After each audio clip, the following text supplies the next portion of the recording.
Salam sejahtera. Saya tahu Muhyiddin curi duit rakyat. Itu kata Mahathir.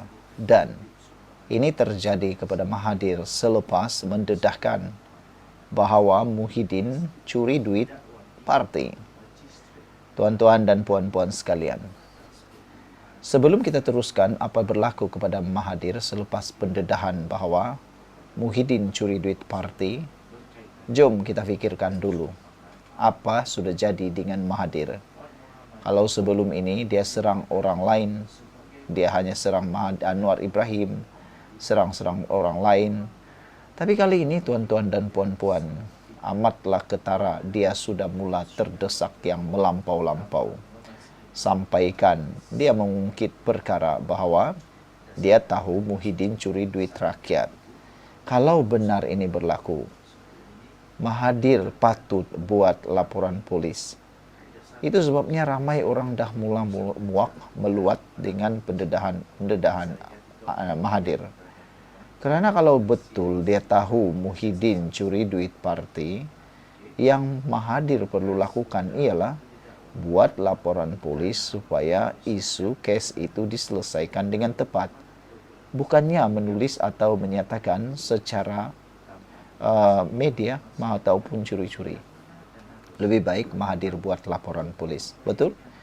Kalau betul-betul berlaku, Mahathir tidak akan takut untuk mendedahkannya, meminta polis membuat siasatan.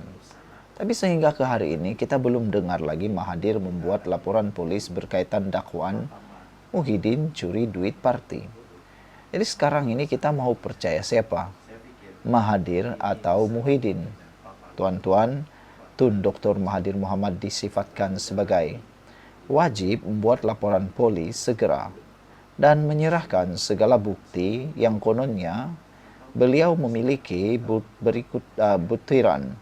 berikutan dakwaannya bahawa Tan Sri Muhyiddin Yassin mencuri duit rakyat.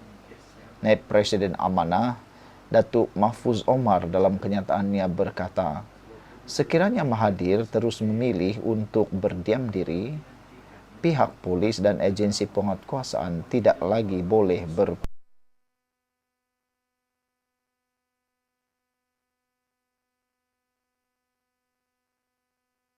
Tuan-tuan dan puan-puan sekalian, Naib Presiden Amanah Datuk Mahfuz Omar dalam kenyataannya berkata, sekiranya Mahathir terus memilih untuk berdiam diri, pihak polis dan agensi penguatkuasaan tidak boleh lagi berpeluk tubuh dan wajar membuka siasatan bagi menentukan sama ada kesalahan jenayah benar-benar berlaku.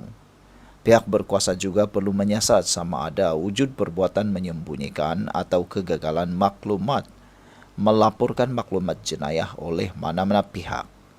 Mahfuz berkata demikian berikutan dakwaan Mahathir bahawa dia tahu Muhyiddin telah mencuri uang rakyat. Beberapa hari lepas, Mahathir mendakwa Muhyiddin terpaksa menjadi Perdana Menteri untuk mengelakkan diri dari masuk penjara. Dia bukan apa, dia ada masalah, dia nak jadi Perdana Menteri bukan kerana dia nak berkhidmat, kata Mahathir. Ini semua pasal kalau dia tak jadi Perdana Menteri dan kemungkinan dia masuk di dalam penjara, pasal dia pun curi duit, saya tahu, kata Mahathir dalam pertemuan beliau dengan Armada Bersatu Negeri Johor di Yayasan Kepimpinan Perdana Putrajaya. Duit dibagi kepada parti, dia tak bagi pada parti, dia simpan di dalam rumah dia, kata Mahathir lagi. Bagi Mahfuz, undang-undang tidak boleh tunduk kepada sejarah, umur atau gelaran. Jika rakyat biasa boleh disiasat kerana berdiam diri, maka negarawan juga tidak terkecuali, kata beliau.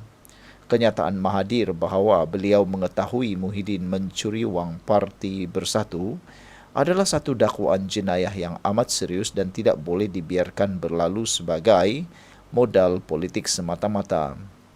Apabila seorang bekas Perdana Menteri, pengasas dan bekas pengerusi parti menyatakan bahawa beliau tahu berlakunya kecurian, maka isu ini tidak boleh lagi bersifat persepsi atau sentimen.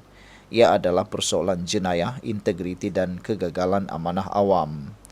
Tuan-tuan dan puan-puan sekalian, persoalan paling asas yang gagal dijawab oleh Mahathir ialah Mengapa beliau memilih untuk berdiam diri jika benar mengetahui berlakunya suatu kesalahan jenayah? Tun Mahathir bukan individu tanpa kuasa ketika tempoh tersebut. Beliau berada di puncak kuasa eksekutif negara, mempunyai keupayaan mengarahkan siasatan dan bertanggungjawab mempertahankan kedaulatan undang-undang. Namun tiada laporan polis dibuat, tiada siasatan diarahkan dan tiada tindakan diambil. Lebih memburukkan keadaan, katanya dakwaan ini hanya didedahkan selepas hubungan politik beliau dengan Mahathir dan Muhyiddin berakhir. Ini menimbulkan persepsi yang amat serius bahawa dakwaan jenayah ini disimpan sebagai senjata politik, bukan dibangkitkan atas dasar menegakkan keadilan. Dalam negara hukum, tiada ruang untuk logik songsang seperti saya tahu jenayah berlaku, tetapi saya memilih untuk berdiam diri. Sikap sedemikian bukan kebijaksanaan politik, tetapi satu kegagalan moral dan institusi yang mencemar prinsip keadilan. Sekian dulu untuk kali ini. Jangan lupa tinggalkan komen Anda. Bye-bye. Sebelum kita teruskan ulasan hebat ini pada petang ini, izinkan dulu saya berkongsi dengan Anda semua. Ini ialah terapi imun transfer factor for life. Terapi imun yang meningkatkan daya imun badan kita sehingga 400%. Secara umum dan ringkasnya, apabila imun badan kita lemah, apabila imun kita bodoh, apabila imun badan kita tidak seimbang, kita kena penyakit dan sukar sembuh daripada semua jenis penyakit. Imun badan yang tidak seimbang juga menyebabkan kita kena autoimun. Tuan-tuan dan puan-puan sekalian, apabila imun badan kita jadi kuat, bijaksana dan seimbang, imun badan kita lah yang akan menyembuhkan semua jenis penyakit yang ada di dalam tubuh badan kita. Terapi imun ini mendidik, mengajar, menguatkan dan menyeimbangkan imun badan kita. Sebelum ini, apabila imun badan kita jadi lemah, bodoh dan tidak seimbang, imun badan kita gagal untuk menghapuskan semua akar penyakit yang bertumbuh di dalam tubuh badan kita. Apabila imun badan kita lemah, akar penyakit akan tetap bertumbuh, berakar dan bersarang di dalam tubuh badan kita. Jawapan kepada kesehatan yang optimum ialah peningkatan daya imun badan, penyeimbangan daya imun badan, dan menjadikan imun badan kita bijaksana. Apabila imun badan kita jadi bijaksana, maka kita sehat. Cepat dapatkan produk hebat ini melalui nombor telefon saya yang tertera. Produk ini lulus KKM, halal dan diperakui oleh doktor-doktor di seluruh dunia. Tuan-tuan dan puan-puan, ini mungkin jalan penyelesaian kepada masalah Anda yang Tuhan hantar kepada Anda semua. Mungkin Anda sudah berdoa bertahun-tahun untuk masalah kesehatan Anda, dan ini jawaban yang Tuhan hantar untuk Anda semua. Jom kita sambung berpolitik lagi. Salam sejahtera, terima kasih kerana bersama dengan saya di Nazilin Unity Channel. Tuan-tuan dan puan-puan, pernahkah Anda terfikir dari mana kekayaan Papa Gomo? Siapa yang tolong bayar uang membayar saman Papa Gomo? Hari ini saya akan kongsikan kepada Anda siapa dalang, dari mana duit, dan siapa yang payung Papa Gomo. Anda pasti terkejut identiti orang yang memayungi, yang membayar dan menolong pembayaran Papa Gomo tersebut.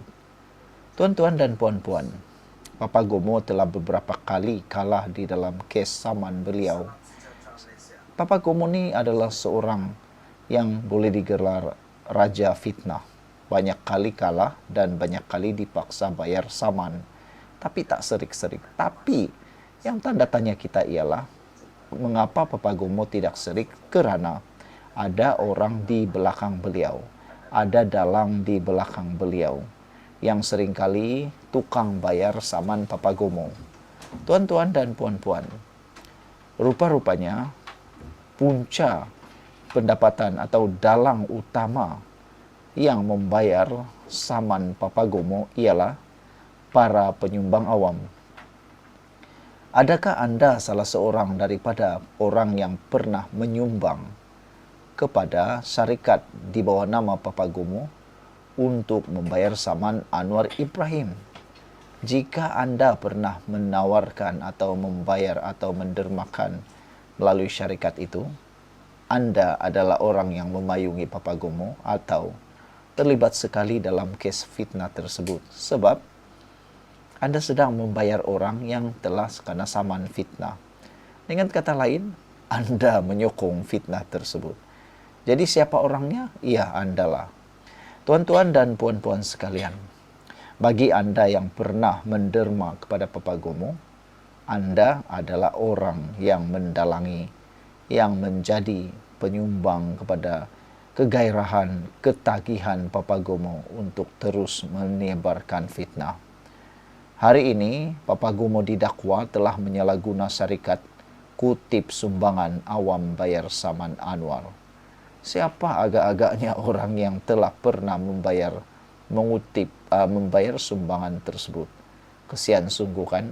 Sama-sama menanggung dosa, sama-sama berkongsi dosa.